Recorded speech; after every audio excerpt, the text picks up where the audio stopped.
Bom dia a todos.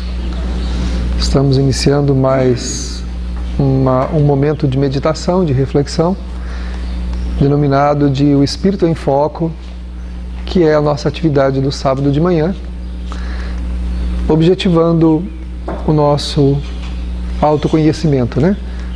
Estamos trabalhando a obra O Autodescobrimento, uma busca interior, do Espírito Joana de Ângeles, que trata da psicologia transpessoal, ou seja, a psicologia que envolve a nossa relação com o mundo, com o nosso semelhante, também conosco mesmo. É importante lembrarmos que este momento de reflexão, de meditação, ele visa permitir que a gente faça algumas buscas em nosso interior para verificarmos o que é que nós precisamos melhorar, trabalhar, refletir. Então, essa disposição cada um de nós precisa acionar em si mesmo, porque nós temos o livre-arbítrio e Deus não vai realizar, especialmente dentro de nós, aquilo que nós não quisermos fazer, né? Então, nós estamos continuando aqui o pensamento da Joana. Hoje iniciaremos o item O Subconsciente, né? Onde ela trabalha um pouquinho o entendimento dos conteúdos daquilo que nós arquivamos de maneira consciente ou não, mas que influencia a nossa vida.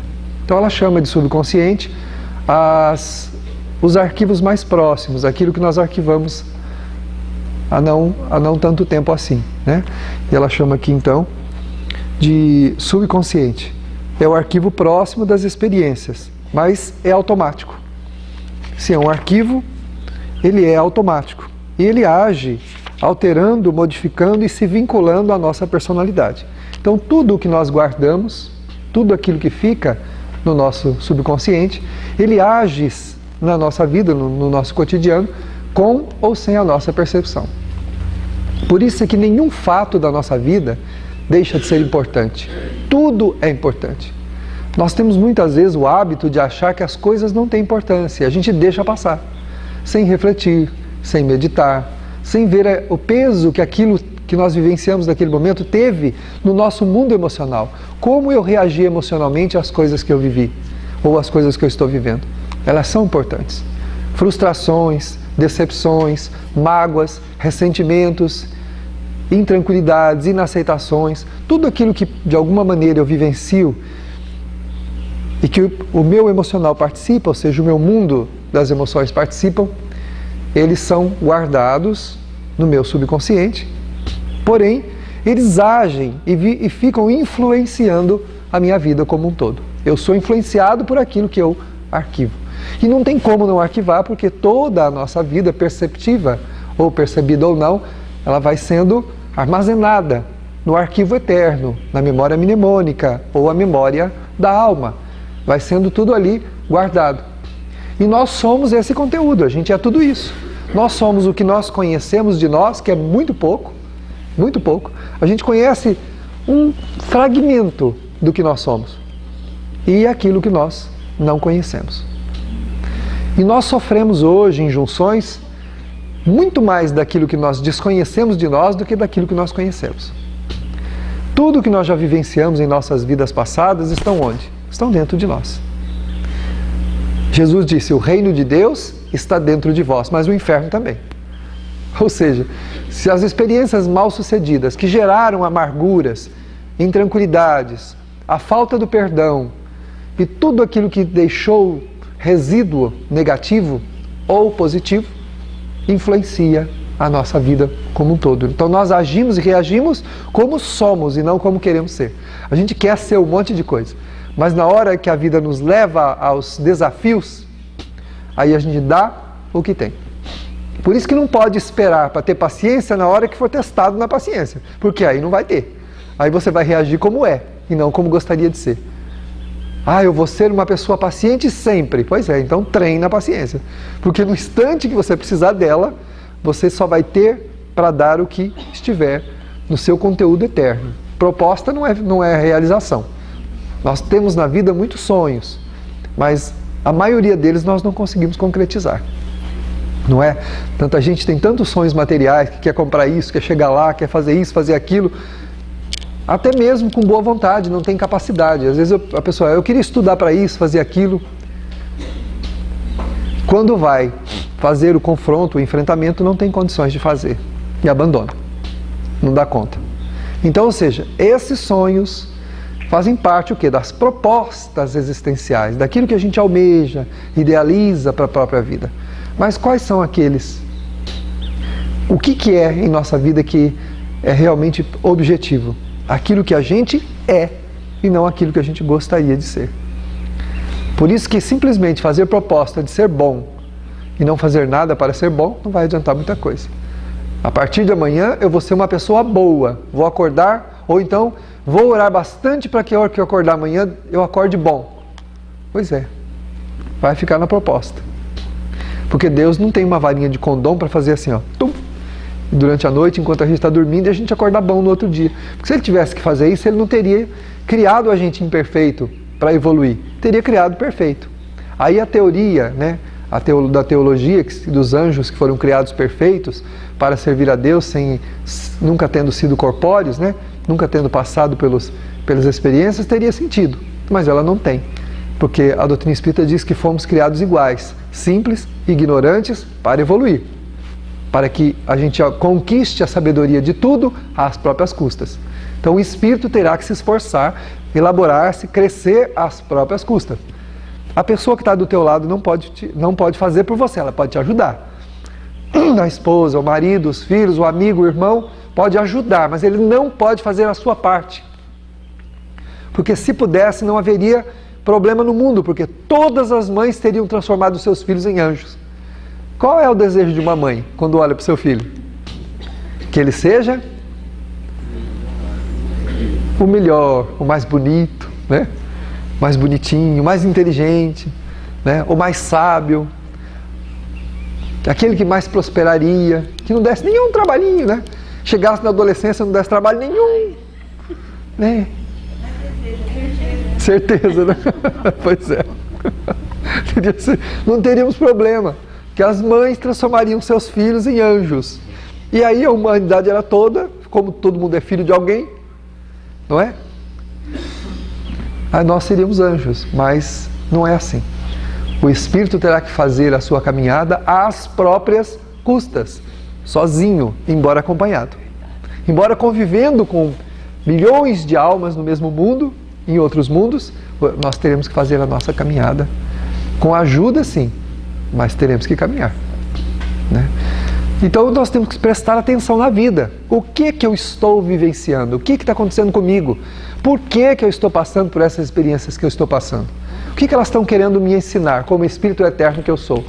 Nenhuma dificuldade é gratuita, nenhum problema é ao acaso. Deus não catou um monte de problema e jogou para cima e soprou e caiu na cabeça de quem caiu. Bom, caiu na minha cabeça, então agora eu estou danado. Não foi isso que aconteceu.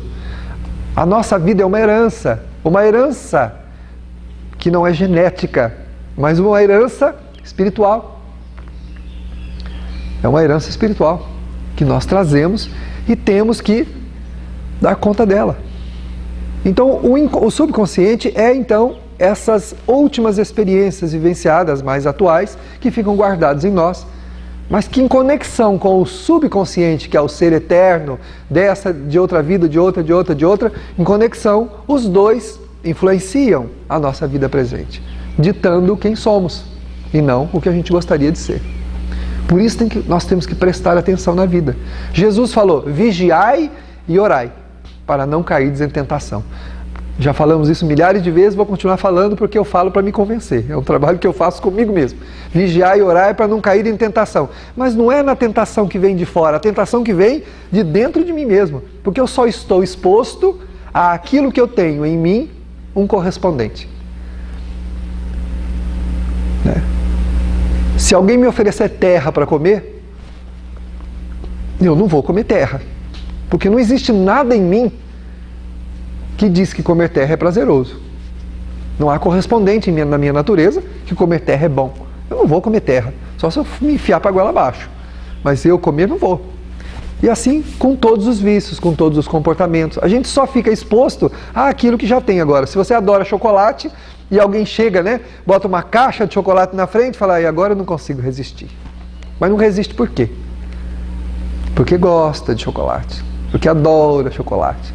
Mas não pode, você é diabético, você está com problemas aí de uma série de problemas de colesterol, de uma série de coiseira e outras coisas. Ah, mas o chocolate é tão bom. Como dizia um amigo meu, ele fazia caminhada e não conseguia mudar o peso e nem abaixar os índices dele lá, né? Aí um dia eu falei para ele, você não está fazendo alguma coisa errada? Ele disse que andava 10 km por dia. Eu falei, não é possível.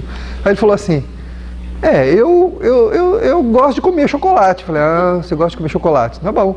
Você acha que enquanto eu estou caminhando comer chocolate faz mal? Não, não, um chocolatinho provavelmente não. Não, mas e uma caixa? Meu filho, uma caixa... Ué, quando terminava os 10 km, ele tinha comido toda a caixa de chocolate. E que adiantou a caminhada dele?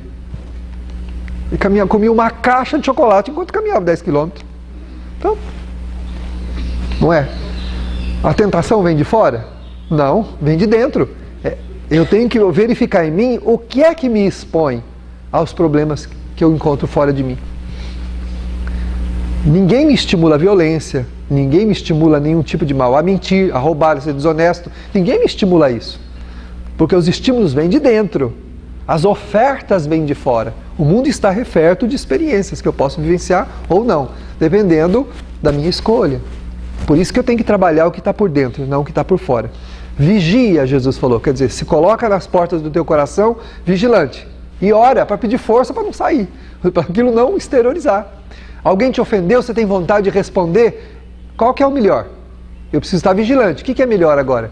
Eu fui ofendido, fui ultrajado, fui roubado, fui caluniado, eu fui praticamente roubado. O que eu faço? Eu reajo ou eu procuro encontrar uma saída diplomática, mais dócil, mais tranquila para a situação? Então eu tenho que conversar comigo mesmo. Cadê o vigilante? O Tagore tem um poema lindíssimo que ele fala assim, sou poeta e sou soldado. Como poeta, devo distribuir flores aos meus irmãos, mas como soldado tenho que ficar nas portas do meu coração, para que o mal não possa de lá sair. Então, eu tenho que ser o soldado, de ficar na porta do coração. Espera aí, que reação eu vou ter? O que eu vou fazer agora? Né?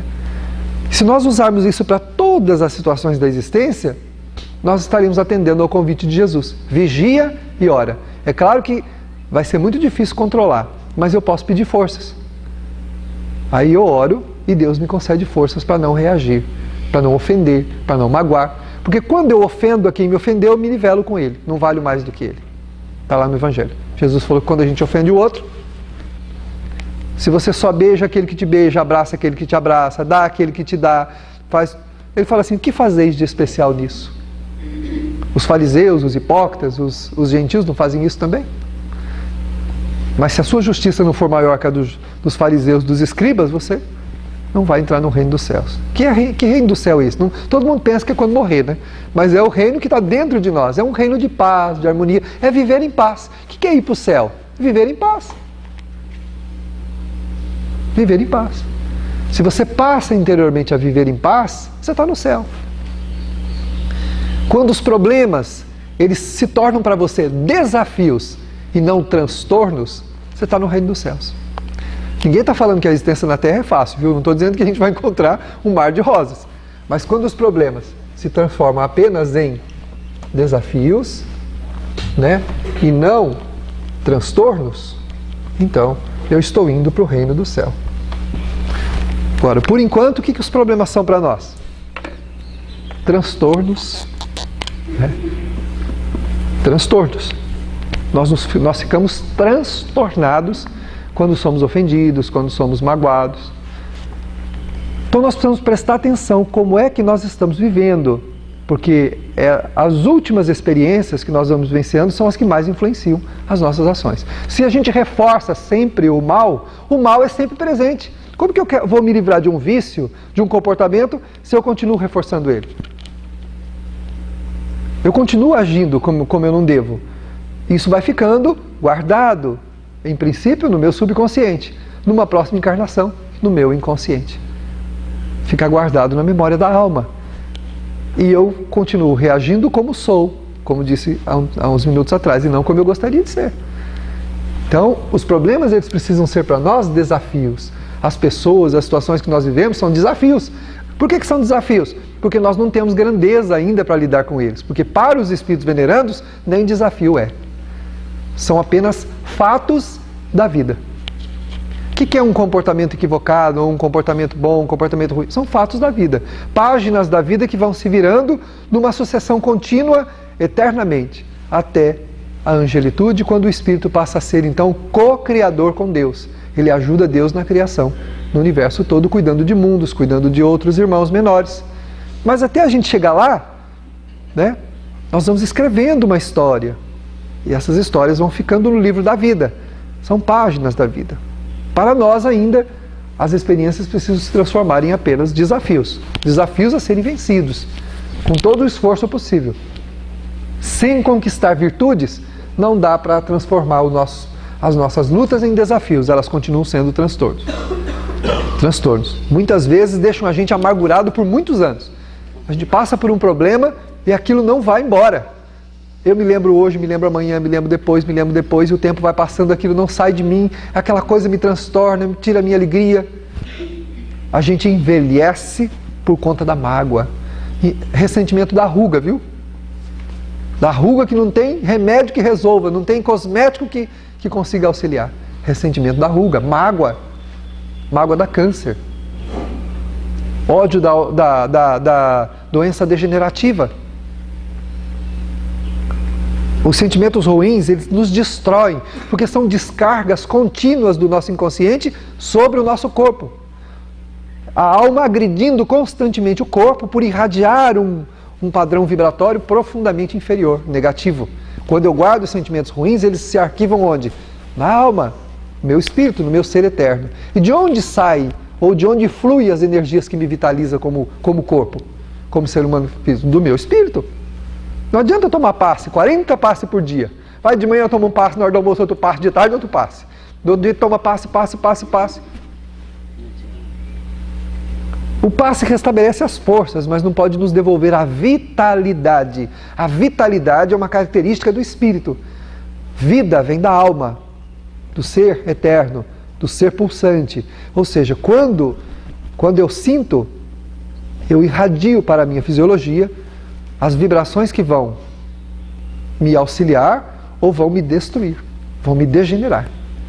Então, se a gente não supera os problemas, deixando que as mágoas, os ódios, os ressentimentos permaneçam em nós, nós vamos nos transformar em criaturas doentes.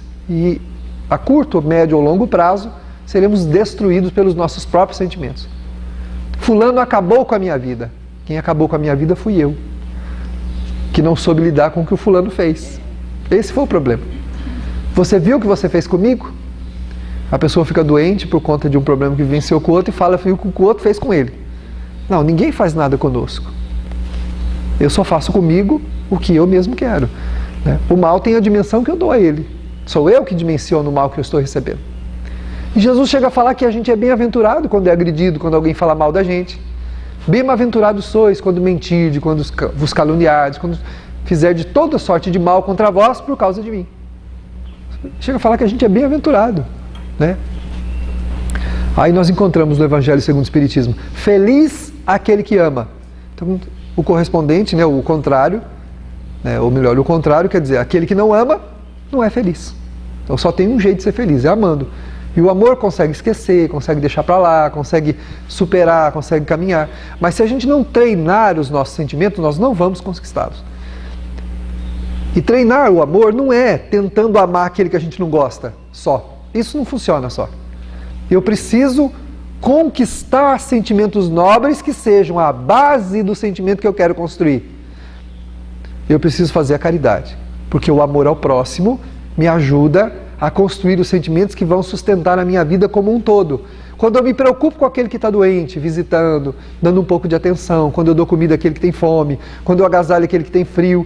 Jesus não falou? Quando fizerdes ao menor dos meus irmãos, é a mim que o fazeis. Quando a gente fizer alguma coisa pelos outros, nós estamos fazendo pela mensagem que ele deixou, que é a nossa libertação.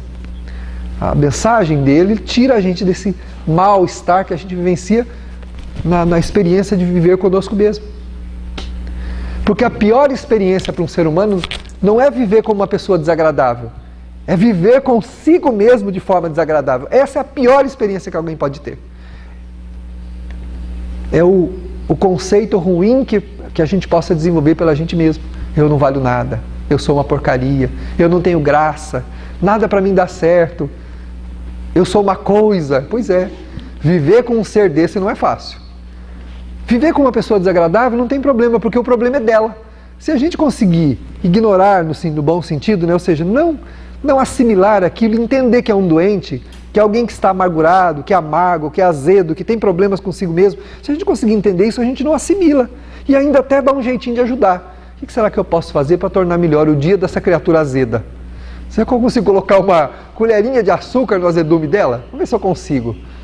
Agora, se eu me azedo com o azedume dela, porque não foi ela que me azedou, fui eu que não estou bem comigo mesmo. Porque a pior experiência do ser humano é conviver consigo mesmo numa situação complicada, negativa. Se você tem um conceito ruim de si mesmo, conviver com você mesmo é a pior experiência que você pode ter. Quem se acha sem graça, destituído de qualquer sentimento valoroso, não vai encontrar isso na convivência com os outros. Pode ter uma pessoa que te ama, que joga os tapetes vermelhos para você passar, que faça todas as suas vontades, nem por isso você vai ter um dia a mais de alegria do que teria de outra forma. Não é assim que a gente vai conseguir se completar, porque nós temos que mudar esse conteúdo que nós temos. Já que o nosso subconsciente nos influencia, tudo que nós guardamos faz parte da nossa vida, então precisamos mudar esse conteúdo se a gente quer ser feliz. Não adianta a gente simplesmente reclamar da vida, do que está acontecendo em volta de nós. Nós temos que verificar o que está acontecendo dentro de nós, não é fora, não é em volta. Isso em volta, cada pessoa trouxe do mundo espiritual a sua realidade, sua necessidade, e ela vai manifestar-se como pode. Não, a gente não vai mudar ninguém. Essa coisa, eu vou casar com você porque eu vou te mudar. Vai mudar de casa só, porque morava num lugar, vai mudar para outra, né? Vai arrumar filho, vai fazer algumas coisas assim. Uns nem isso quer, né? Nem filho quer mais. Daqui a pouco nós vamos ter que nascer de chocadeira, porque tem gente que nem filho mais quer. Então ninguém muda ninguém. Vou me casar com fulano para mudar ele, né? Ah, mas eu gosto muito dele, então eu vou mudar ele. Ou vou mudar ela, né? Vai mudar. A pessoa só muda quando ela achar que tem que mudar, quando ela entender interiormente que ela tem que mudar. Porque ela pode até fingir para você que ela está mudando e permanecer do jeito que ela é. Porque a mudança tem que ser uma necessidade de quem está mudando. Por que a gente reforma a casa? Porque enche né, as paciências de olhar para aquilo e não gosta, né? Você não quer mais essa cor, essas trincas aqui, isso aqui está enfeiando toda a minha casa, minha vida, vou arrumar esse negócio aqui. Aí vai lá no banco, faz um empréstimo, paga aqui, eu tiro da garganta para pagar, mas paga o empréstimo, arruma a casa, fica bonitinho, agora está bonito. A gente também por dentro é a mesma coisa, enquanto nós não cansar das trincas, né, das trincas que a gente tem, quando a gente não se cansar delas, a gente não vai fazer a reforma. Não vai. Quando a gente não se cansar de ser chato, não se cansar de ser implicante, não se cansar de ser azedo, não se cansar de ser ressentido, odiento, invejoso, quando a gente não se cansar disso, nós não vamos mudar. De ser vítima, né? Essa é a coisa que a gente mais gosta de ser. Coitadinho de mim, né? Essa é a pior escolha. De todas elas, a pior é essa. Quando a gente fala, coitadinho de mim, acabou. Aí o negócio danou aí. Nenhum de nós é coitadinho. Se a gente desse uma olhada no nosso passado, nós íamos fechar a cortina bem rapidinho para os companheiros que estão em volta não ver. Porque se eles verem, eles vão, nunca mais vão chegar perto da gente. E a gente vai parar de reclamar. Porque vai falar, meu Deus do céu, eu estou infinitamente melhor do que eu deveria estar. A vida foi generosa comigo. Olha lá as coisas que eu aprontei, olha como eu estou. Graças a Deus. E vamos agradecer a Deus e vamos vivenciar as experiências que a gente precisa para crescer. Cobrando menos dos outros.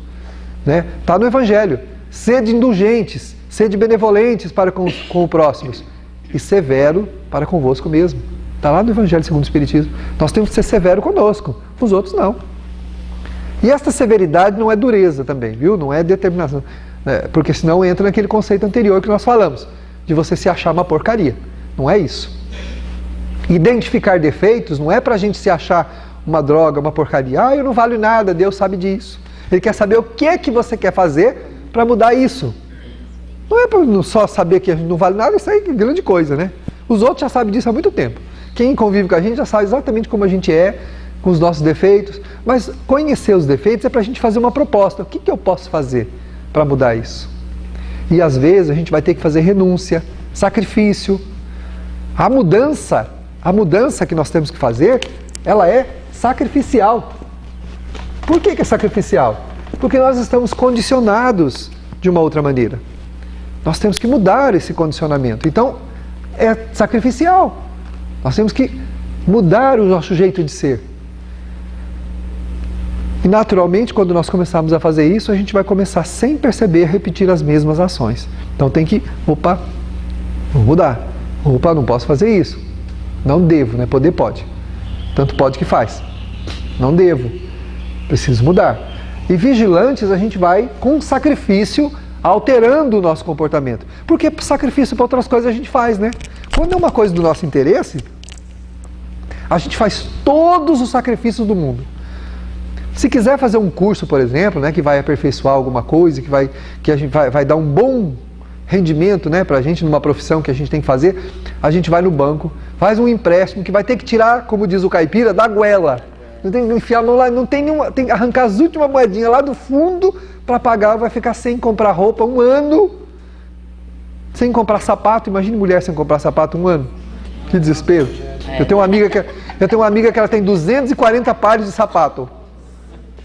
Deve ser normal, né? Não devo estar falando um número exagerado, porque o homem tem 1, 2, 3 no máximo, a mulher tem 240 pares de sapato. Imagina não poder comprar um por ano para poder concretizar o seu sonho. A pessoa faz. Ela faz. Ela olha para os 240 pares de sapato e fala, eu não tenho sapato. Olha para o sapato, não tem sapato. O que eu faço hoje? Não tem nenhum sapato.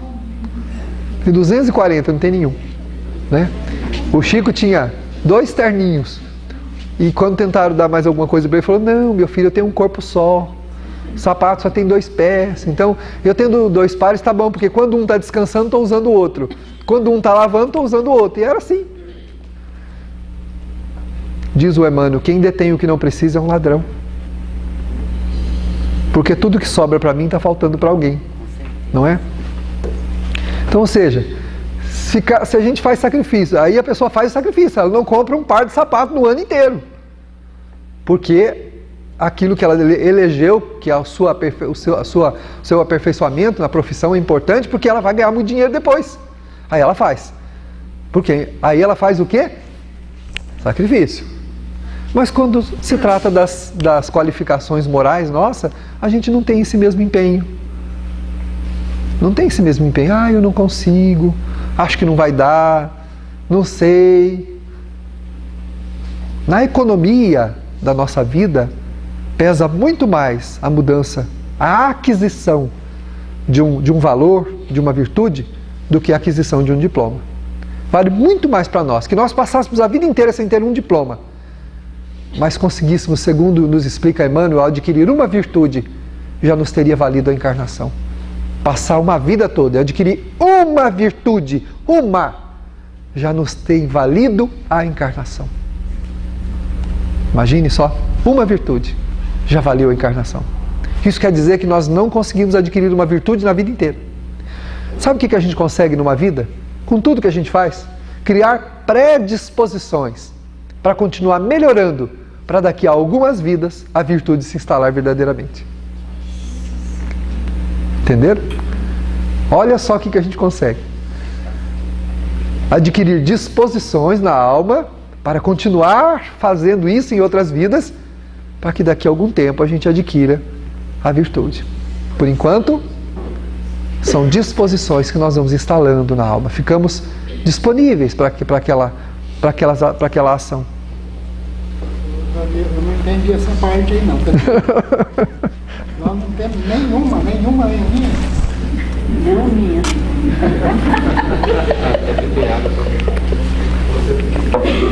Ele disse que nós não temos nenhuma virtude. Eu não disse que nós não temos, eu estou dizendo da receita de conquistar. Conquistar virtude não é fácil. A que nós temos, foi conquistada desse jeito, à custa de várias vidas, fazendo a mesma coisa, lutando pelo mesmo propósito, insistindo na mesma capacidade. Aí a gente adquiriu. Temos sim. Só que a que nós temos foi conquistada dessa forma. Por isso que se a gente faz sacrifício para conquistar as coisas que nos dão algum destaque aqui no mundo das formas, por que não fazemos o mesmo sacrifício para conquistar as coisas que estão relacionadas à nossa alma? Por que não fazemos o mesmo sacrifício? A mesma luta? Aí está o convite, né? Porque é sacrificial, com toda certeza.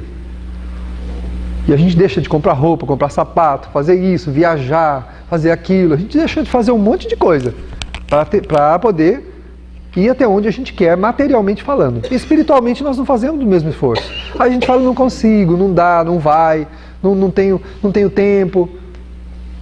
Mas não é assim, né? Toda mudança é sacrificial. Toda mudança é sacrificial. Não é fácil, não.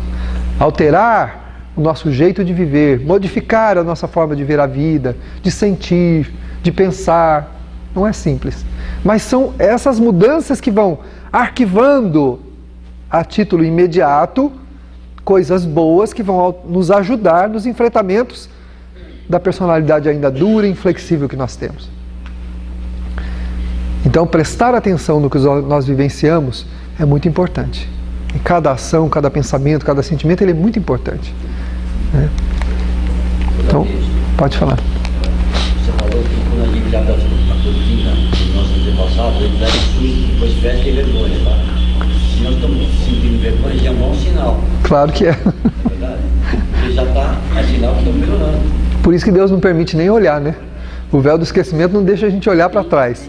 Porque se a gente olhasse, é provável que nós nos desmotivaríamos a continuar lutando. A gente fala, não, eu não tenho jeito não. A gente ficaria tão decepcionado, né, com o que a gente enxergaria, que pode ser que isso aí frustrasse completamente a nossa caminhada, né? Então Deus já muito na sua sabedoria colocou o véu do esquecimento, fala, não precisa lembrar não. Porque o que nós somos já está aí, para todo mundo ver. É o que a gente expressa no nosso comportamento. Esse é o que nós somos. Melhor não ver diretamente as causas, né? Nem depois que desencarna não vê totalmente, né? Não vê totalmente. Bom, então essa influência ela é muito constante. Ela também se manifesta nos sonhos e nos distúrbios neuróticos. Então é muito comum, como nós não levamos emocionalmente uma vida leve, tranquila, mas uma vida bastante agitada, comprometido com o nosso emocional, pesarosos nas nossas relações humanas, o que acontece quando a gente dorme? O espírito mergulha na própria memória.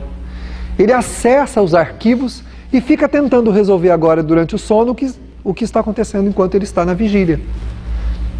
Aqueles sonhos confusos, né? Aqueles sonhos mirabolantes, atrapalhados, misturados, faz parte desse conteúdo, dessas intranquilidades, dessas dificuldades todas que nós vamos aguardando e que à noite o espírito tem acesso. Porque tem os sonhos de memória e os sonhos espirituais.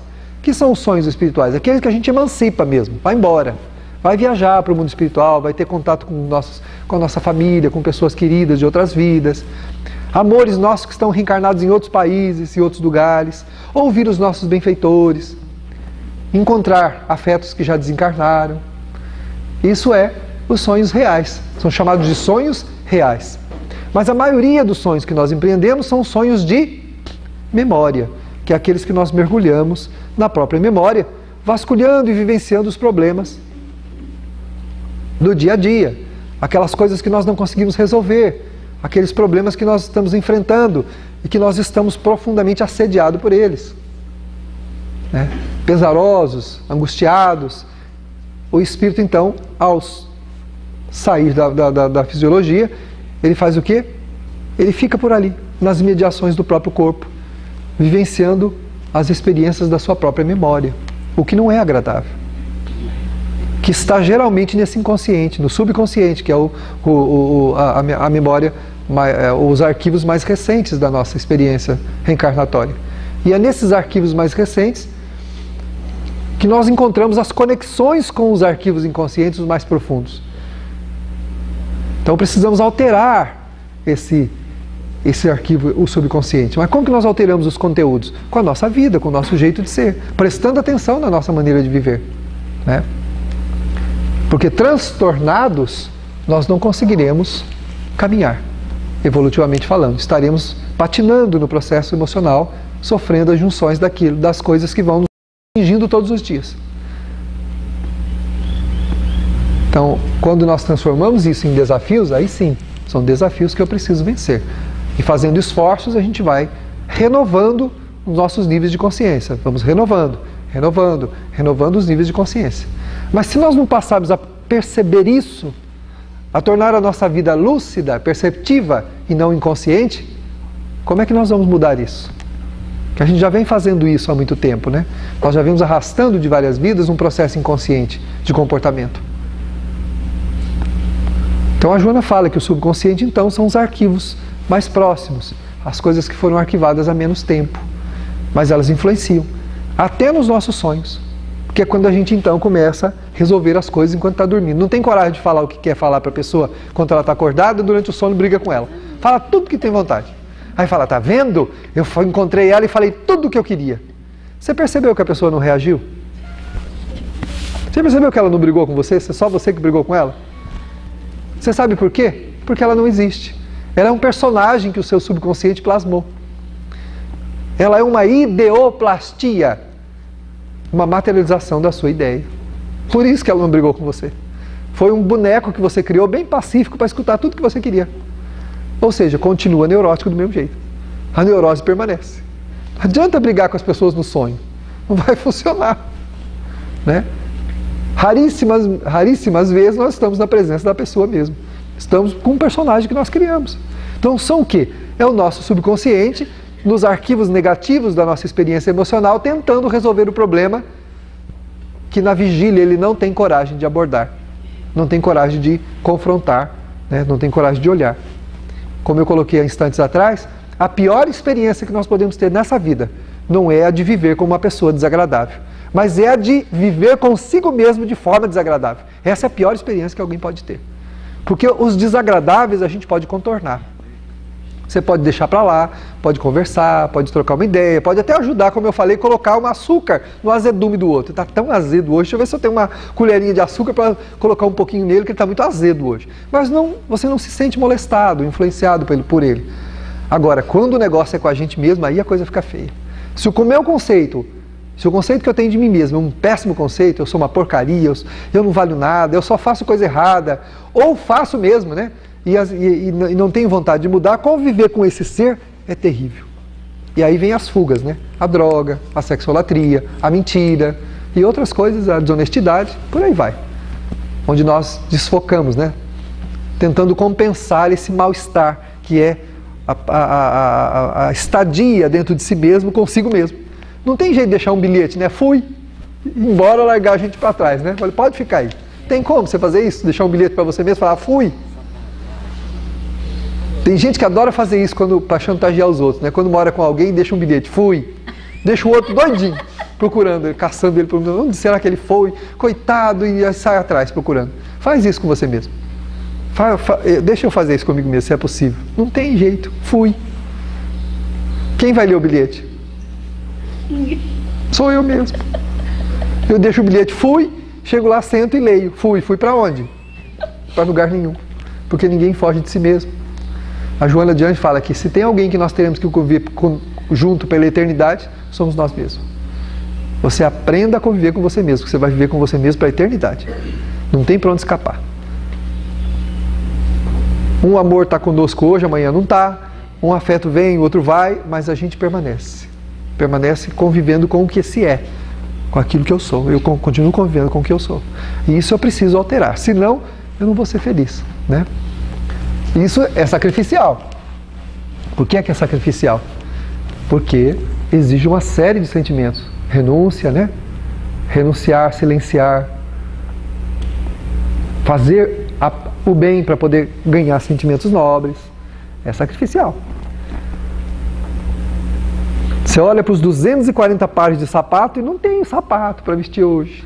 Mas fica um ano se tiver sem comprar sapato para poder ganhar um diploma que vai te dar um certo destaque na sua profissão, no seu trabalho, alguns dinheiros a mais, né?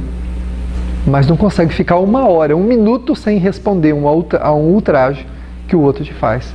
Ou olhar com bondade, com benevolência, com misericórdia, com compaixão de quem ainda não tem o comportamento que devia para comigo, para com você, né? Porque se tem alguém que nós para com quem nós devemos exigir alguma coisa, é para conosco mesmo. Para os outros não. Os outros, cada um vai mudar a hora que entender que tem que mudar. A gente colabora, ajuda, mas não pode mudar o outro, né? Não tem como fazermos isso, né? Os pensamentos e atos, logo após arquivados no subconsciente, programam as atitudes das pessoas. Então, ou seja, o que eu vou vivendo é muito importante, porque a maneira como eu viver, essa forma de viver vai programar o meu futuro. Muita gente pergunta, o que será que eu vou ser na próxima encarnação? Como será que vai ser o meu futuro? Como é que eu vou terminar a minha vida? Como vai ser a minha vida na Terra ainda, né, daqui a alguns anos? Observe como você está vivendo. Você está programando o teu futuro. Cada atitude, cada pensamento e cada sentimento é um programa. É uma programação. Você quer viver em paz no futuro? Vive em paz agora. Conquiste, o Dr. Bezerra diz isso, conquiste agora a paz que você quer para o futuro. Porque a paz que você vai experimentar lá na frente é aquela que você estiver vivenciando agora. Independente dos desafios. Independente dos desafios que nós estamos experimentando. Porque problemas não são receita de infelicidade. Os problemas que nós enfrentamos, eles são desafios. São muito apropriados à nossa necessidade. Mesmo aqueles que a gente buscou de livre e espontânea vontade. Não foram aqueles que a vida nos deu. Ah, eu fiz uma coisa errada, agora estou sofrendo consequências. Mas fez por quê? Porque é imperfeito. Então está faltando o quê? Buscar sentimentos que me ajudem a não fazer mais. A ter nobreza, a ter grandeza. Continua sendo um desafio. Desafio de melhorar, de mudar, de alterar os meus sentimentos para não agir de novo daquela maneira. Mesmo que não sejam coisas que a vida nos traz, e que a gente acabou buscando e deu errado, não tem problema. Ainda continua fazendo parte dos desafios que nós temos que enfrentar. Para sermos melhores, para mudarmos, para sermos diferentes. Continuam sendo desafios. E mudar é o quê? Sacrificial. Não é fácil, né? Silenciar. Está no Evangelho segundo o Espiritismo. Silenciar diante de uma boca acostumada a escarnecer, é fácil? Não. Mas o sábio silencia e o tolo brada. Então a gente vai ter que... É sacrificial. Então, os nossos conteúdos, eles vão influenciando a nossa vida, não tem jeito. Quando se toma conhecimento dessa possibilidade, então aí a gente elege aqueles que devem ser acionados no campo moral e social para organizar ou reprogramar a existência. Então, quando a gente começa a ter consciência das coisas, né, eu passo a perceber como eu ajo, como eu reajo, então eu passo a me programar, passo a prestar atenção. Eu presto atenção da forma como eu estou vivendo. Eu presto atenção. Então eu não vou mais responder assim, abruptamente. Alguém me desafia, bum, respondo, né? De inopínio. Eu vou pensar, eu vou meditar, mesmo sentindo o contrário, né, a minha reação, eu vou me controlar. Falo, não, a vontade é de quebrar o pescocinho dele, né? Mas não vamos fazer isso porque não é saudável, né? Não vamos quebrar o pescoço dele porque eu vou arrumar uma encrenca reencarnatória para mim, não dá nada. Então vamos tolerar, vamos ter paciência, mesmo se mordendo todo, né? Até isso se transformar num sentimento mesmo, da gente olhar para o outro e não ter vontade realmente de reagir, de xingar, de falar bravo com o outro, de revidar, né? Aí a gente vai ter... Quando é que a gente sabe se a gente progrediu? Quando a gente passa então a não ter vontade mais de reagir. Não tem mais vontade de reagir. Aí a gente escuta as pessoas falar, acho que eu estou ficando mole. Acho que eu fiquei fraco. Se fosse em outro tempo, ai, o que eu faria? Hoje eu não faço mais, não é que ficou mole. A gente amadureceu, cresceu, já não, interiormente não acha que vale mais a pena reagir, né? E se antes nos ofendia tanto e hoje não nos ofende, por que será?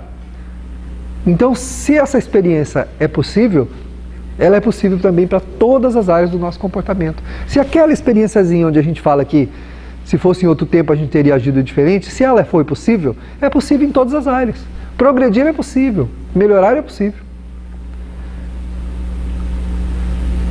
No livro dos Espíritos, os Espíritos respondem que bastaria de nós pequenos e insignificantes esforços. Insignificantes esforços. Já pensaram? Então não é muita coisa. Eles falam que bastaria da gente um insignificante esforço e a gente conseguiria, né, alterar bastante o nosso comportamento. Porque para as coisas que não são convenientes a gente faz esforço. Aí a gente vai ao fim do mundo a pé, se for necessário, eu vou à China a pé. Dou um jeito. Mas naquilo que não me interessa, né? Não, imagina que eu vou deixar as pessoas me ofenderem, imagina que eu vou deixar ninguém para cima de mim, só avião, né? Por sobre mim, só avião. Meu filho, passa tudo por sobre a gente. Não fica nem sabendo. Nós não somos donos da situação. Ninguém controla plenamente as coisas. A gente não controla nem as coisas da gente mesmo, interiores, né? Quanta coisa escapa da nossa percepção, a gente vai ver depois que escapou, que passou, e a gente não ficou atento. Então, se funciona assim, para conosco mesmo, imagina com o resto, né? Imagina com a realidade como um todo, como funciona. Nós não controlamos tudo, mas podemos controlar aquilo que já é consciente, para a gente ir transformando, modificando, alterando, porque a felicidade que eu vou experimentar amanhã é a que eu estou construindo agora. Um dia Deus vai me dar sossego. Você está procurando sossego? E sossego não é falta de problema nem de desafio. Sossego é a ausência de transtornos, de tormentos, porque transtornos e tormentos são interpretações equivocadas do nosso mundo emocional. Quando uma coisa se transforma para mim num transtorno, num tormento, é porque eu não estou conseguindo entender a experiência que eu estou vivenciando. Agora, ela pode ser para mim um desafio muito grande, com certeza. Vivenciar essa experiência para mim é um grande desafio. Mas eu não preciso empenhar os meus piores sentimentos para resolvê-la. Porque empenhar os piores sentimentos para resolver um desafio é uma escolha nossa. Você pode passar por uma dor, por uma experiência, esperneando, gritando, atirando em todo mundo, ou pode passar tranquilo, chorando também, não tem problema não, pode chorar. Pode chorar, não há problema nenhum em chorar. Está doendo? Eu não vou, ai, não está doendo, né? Está doendo, está doendo. Posso chorar. Mas esse choro não precisa ser de revolta, não precisa ser de ressentimento, de mágoa, de raiva da vida, né? Pode ser um choro de dor mesmo. O que eu estou passando é um desafio, então é uma dor. Como uma senhora que eu conheci, mãe de uma amiga que trabalha comigo, ela tem um problema de saúde que de vez em quando provoca muita dor nela. Mas ela é uma pessoa muito otimista, uma pessoa muito alegre, uma pessoa muito festiva, sabe? Imagina aquela pessoa super agradável de conviver com ela. Imagine. Ela é assim. E um dia eu cheguei lá para conversar com a minha amiga e nós vimos que ela não veio nos receber. Aí fomos eu e a minha amiga lá na casa dela, que elas moram do lado, e ela estava sentada no sofá e estava chorando. Aí eu fiquei preocupado, né, porque ela não tem hábito de fazer isso. Aí ela disse assim, não, é que eu estou com uma dor, e a dor está doendo muito, né, eu estou com uma dor aqui e está doendo um pouquinho mais do que o normal. Mas não ouvimos ela reclamar, blasfemar. O marido dela falou, faz 2 horas que eu estou tentando fazer alguma coisa por ela, mas ela disse que está tudo bem, que ela está contornando, que ela está... Ou seja, a pessoa quando tem um problema atira para todo lado, transforma a vida dos outros no inferno, diz todo mundo que está à volta.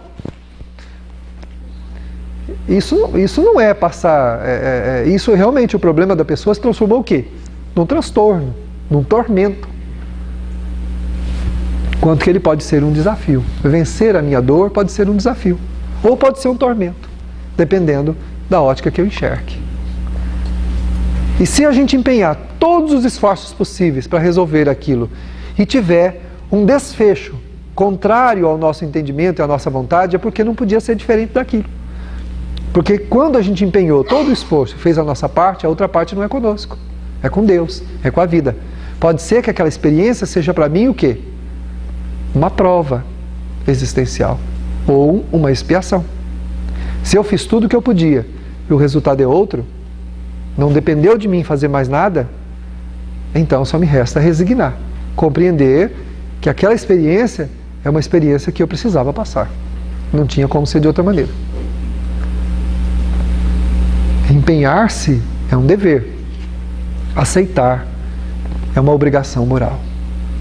O espírito deve, a seu turno, fazer todos os esforços possíveis para compreender as experiências a que foi convidado a viver.